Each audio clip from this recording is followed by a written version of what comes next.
Hi, my name is Marlene Gingras. I'm an occupational therapist at the John McGivney Children's Center. We are here to demonstrate how children should position themselves during cutting, different styles of scissors, and what typical cutting development is. So here we go. Scissors and paper should be held with thumbs up, not turned down like this.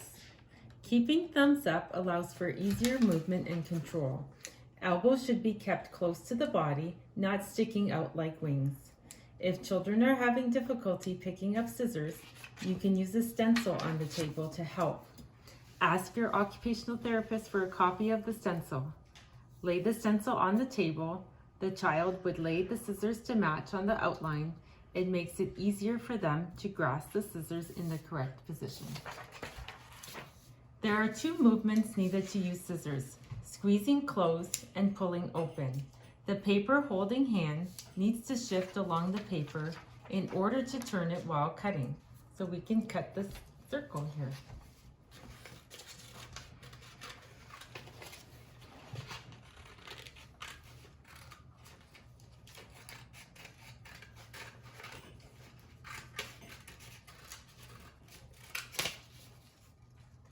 Thank you, Grace.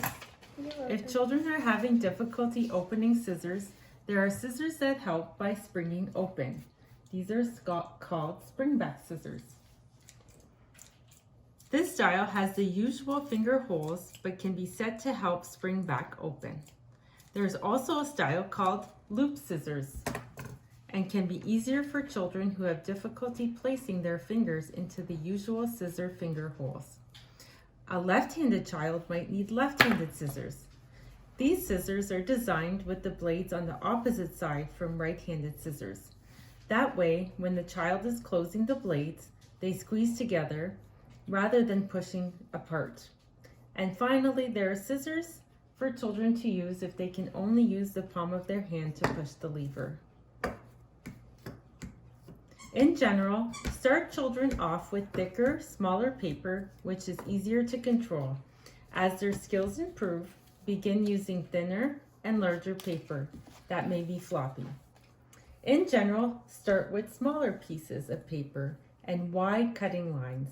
As the children improve their skills, progress to narrow lines and larger pieces of paper. Typical cutting development goes through the following stages. Snipping, as what Grace is doing now, is single closures of the scissors. Start children off by snipping along the edges of papers or snipping off corners of paper. They could also snip Play-Doh as well, which Grace will demonstrate.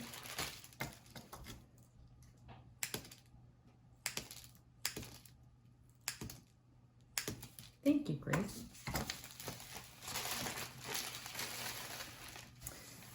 Fringe.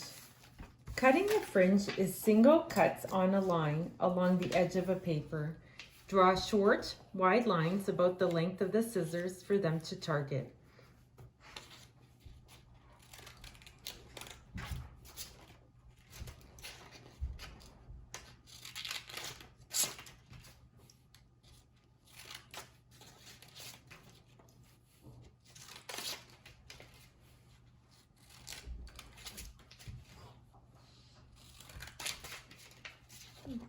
Thank you, Grace. We'll go to the next one. Straight lines. This stage requires the ability to move the scissors forward for multiple snips along the same line. Some children find it difficult to keep the scissors in place and simply move it forward. They are used to pulling their hand away after each snip. At this stage, they are also learning when to stop cutting. So placing a dot or a sticker at the end of the line is a good cue for where to stop.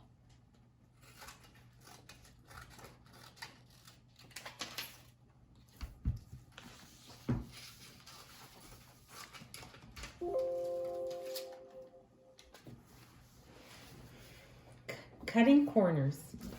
At this stage, the children would need to shift the paper when turning the corner. They will need to combine the new skill with their skills of targeting the line and stopping at the end of the line. Often children will turn the paper too soon, which chops off the corner. Placing a colored dot in the corner will help with this because the children keep cutting until they reach the dot. Then they turn the paper to cut along the next line. Start with simple wide corners and build to more complex shapes. Remember that left-handed people should cut in a clockwise direction to make the coordination easier. A right-handed person should cut in a counterclockwise direction.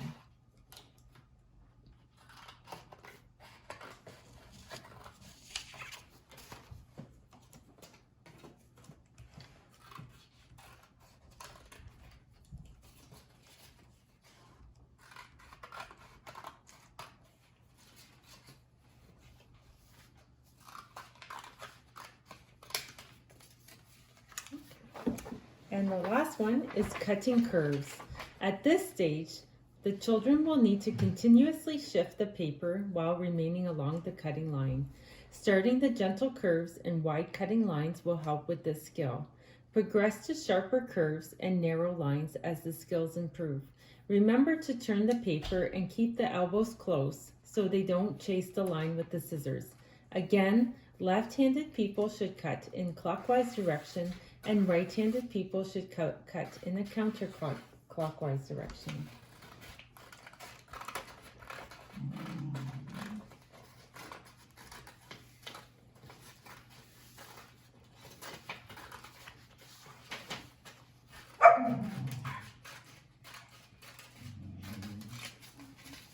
Thank you, Grace.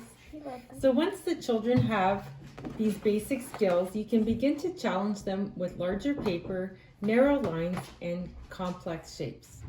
For more ideas, check out the John McGivney Children's website for OT tip sheets called Pre-Cutting Skills and Development of Cutting.